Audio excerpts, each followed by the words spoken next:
A frog walks into a fortune teller and asks her to look into her crystal ball and tell him his future. A frog, a fortune teller, crystal ball. You know this is a true story. She looks into her crystal ball and she says, I have good news for you. You are going to meet a beautiful woman.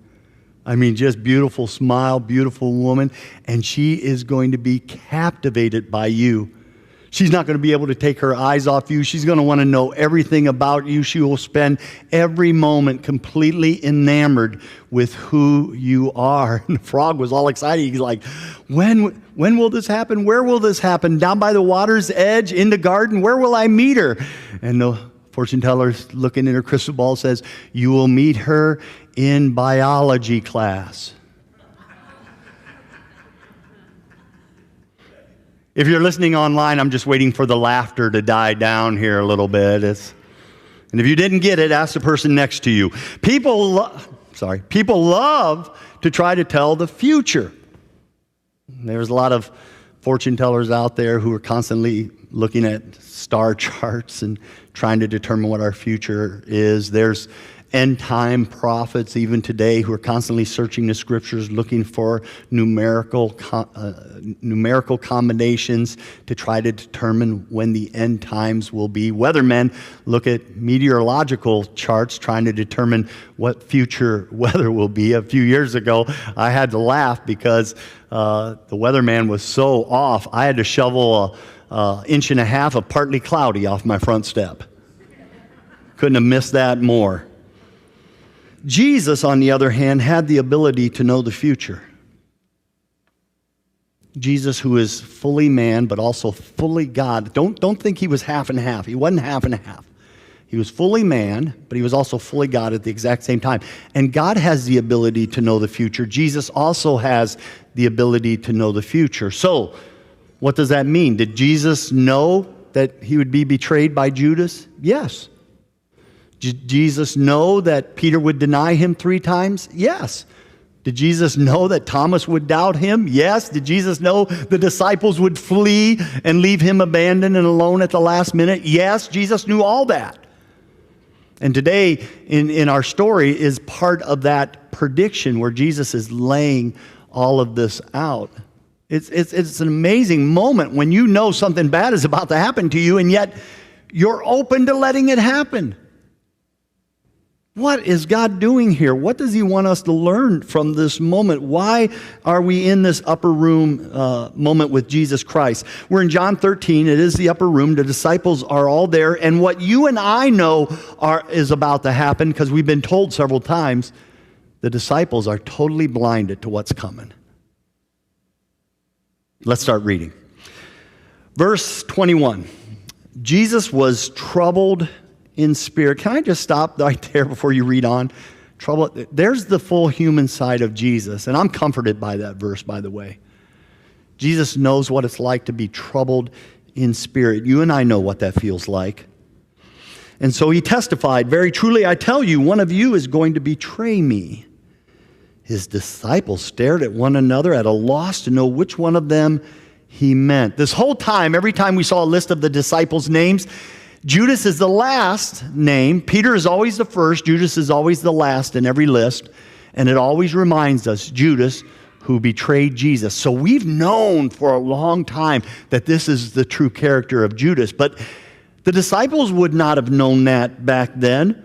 They're shocked by this news when they hear it. They know the chief priests hate Jesus. They know the Pharisees hate Jesus. They know Jerusalem is a dangerous place. But they can't imagine that one of them in the room themselves would betray Jesus.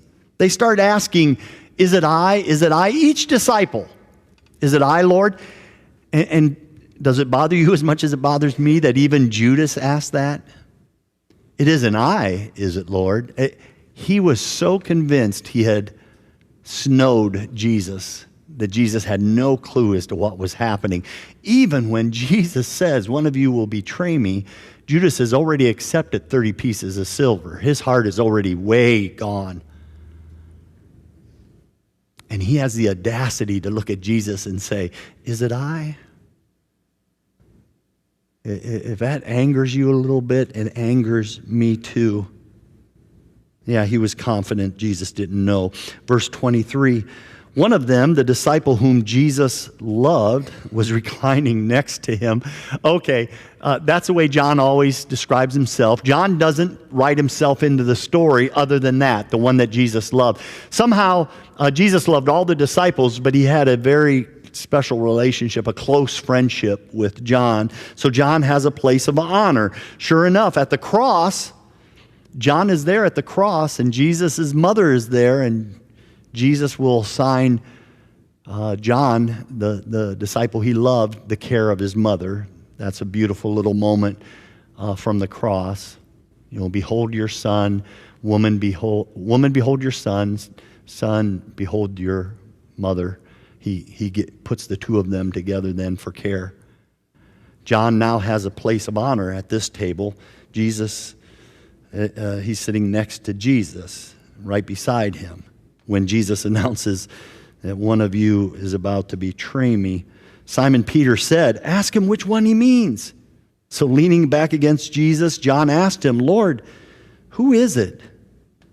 Verse 26, Jesus answered, "It is the one to whom I will give this piece of bread when I have dipped it in the dish." Then dipping a piece of bread, he gave it to Judas, the son of Simon Iscariot.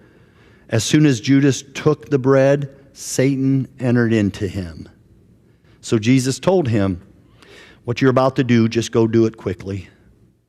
But no one at the meal understood why Jesus said this. Oh my goodness. This little moment, there's a foreshadow of this moment way back in the Old Testament. I didn't remember this until studying for this passage. In the life of David, there's a moment of betrayal in his life, and the way he describes his betrayal is exactly how it will go down in Jesus' life. It's pretty phenomenal. It's back in Psalm 41, verse 9. It reads there, "Even my close friend whom I trusted, the one who shared my bread, has lifted up his heel against me." Lifted his heel against me, that means like a horse who kicks his owner. David's writing hundreds of years before Jesus, and he talks about this one he shared bread with, this trusted friend that he shared bread with. That friend will go out and after the betrayal will, guess what, in David's life? Commit suicide. That's what he'll do. All of this is foreshadowing what will happen in Jesus' life, because now Jesus, the same thing's happening to him. You and I need these strong connections between the Old Testament and New Testament. It helps us to trust the Bible more. And it also keeps us amazed at the Bible. Verse 29, since Judas had charge of the money, some thought Jesus was telling him to buy what was needed for the festival or to give something to the poor. As soon as Judas had taken the bread, he went out, and it was night. Boy, that bothered me this week. He went out, and it was night. Why did we need to know those details?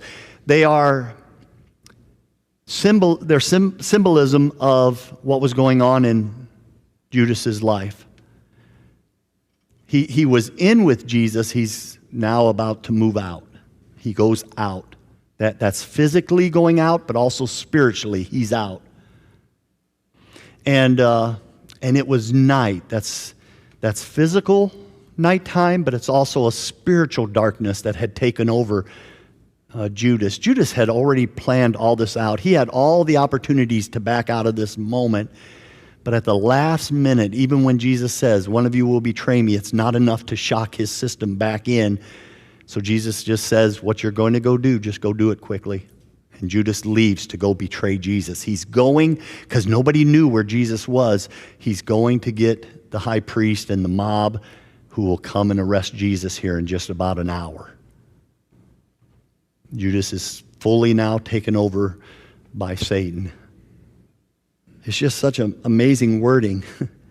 Out, and it was night, are not just insignificant details. They take a snapshot of a spiritual condition.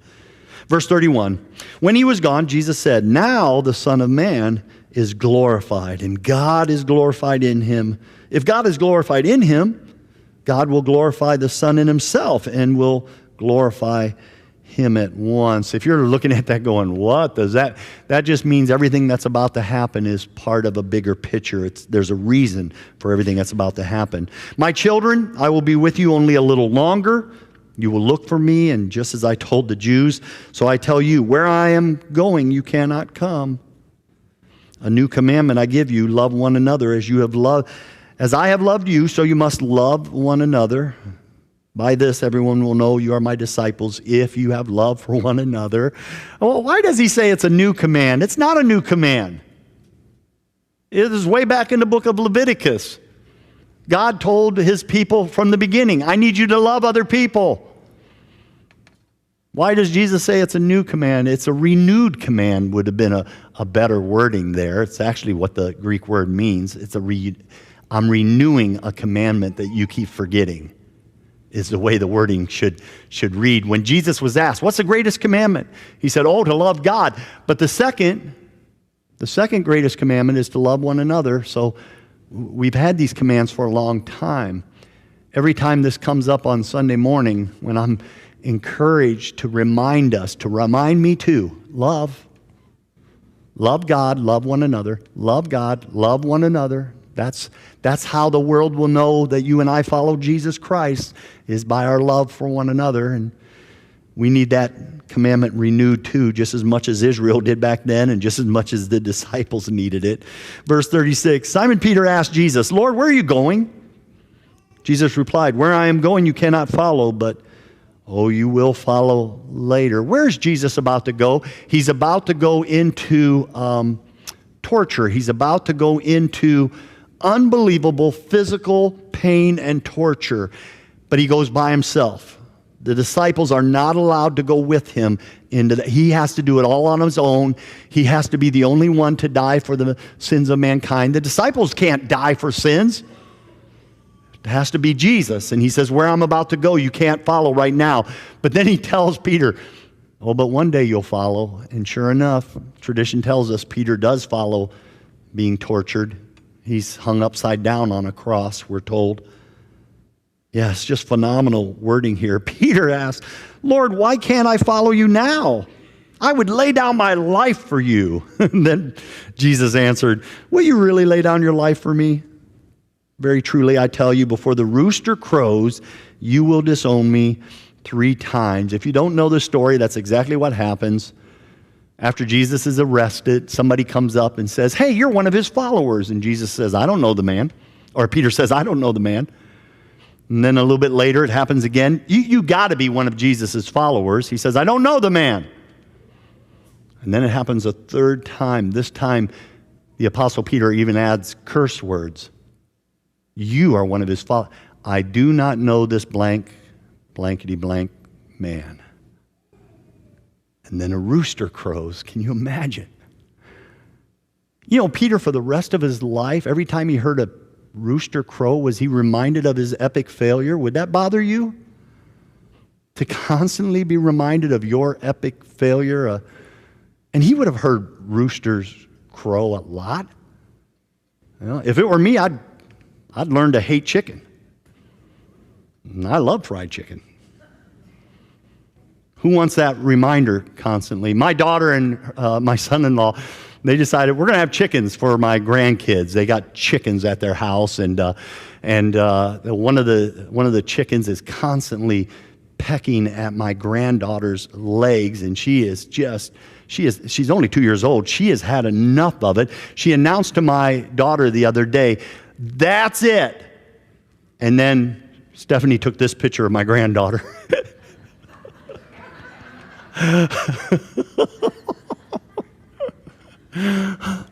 I don't want you to think the worst, but that chicken was delicious.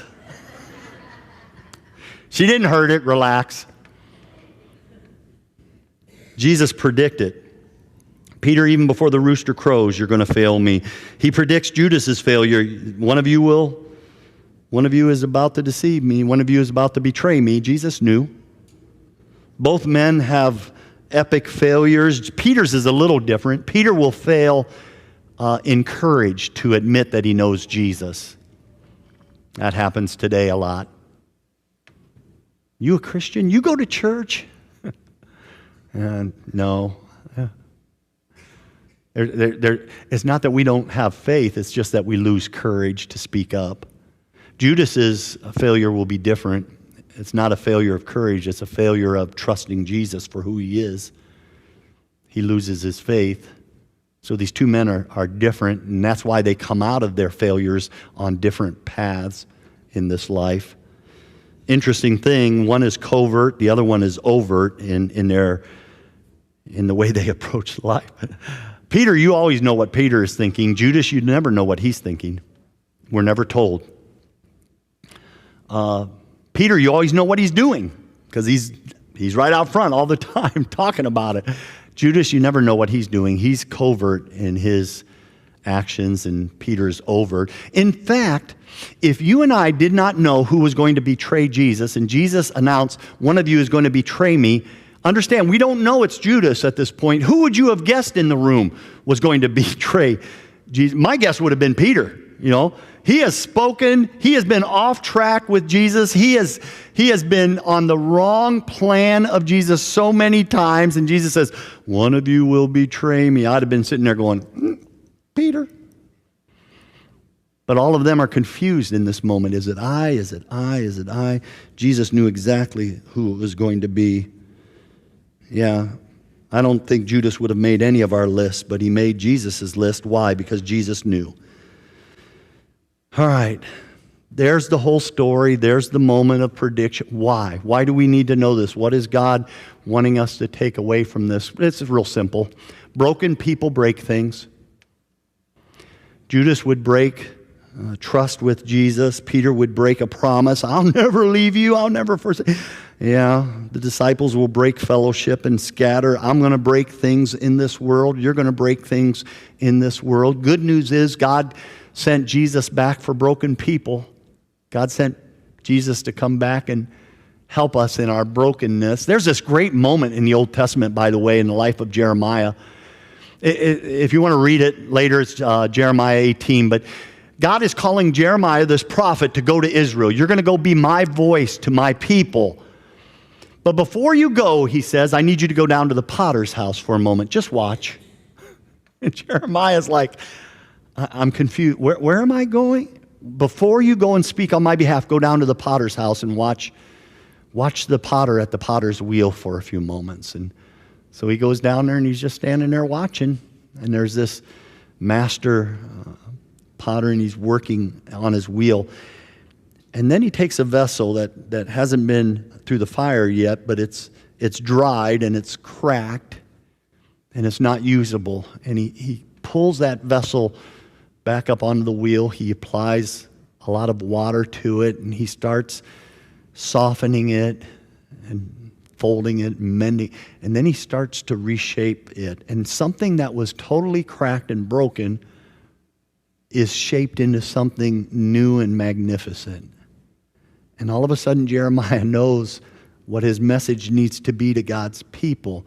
We're all broken in one way or another, but God can still use us.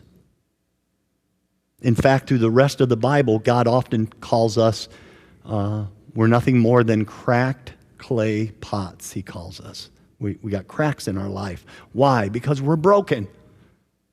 And God uses broken people tactically to do unbelievable gospel tactical maneuvers. God is the great general who uses defective people to do unbelievable things. Moses was a defect. He was defective. And God uses him against the Egyptians. Gideon was defective. God uses him against the Midianites. Samson was defective. God uses him against the Philistines. The Apostle Paul was defective, and God uses him to launch churches and to write Scripture. God puts him in prison, by the way.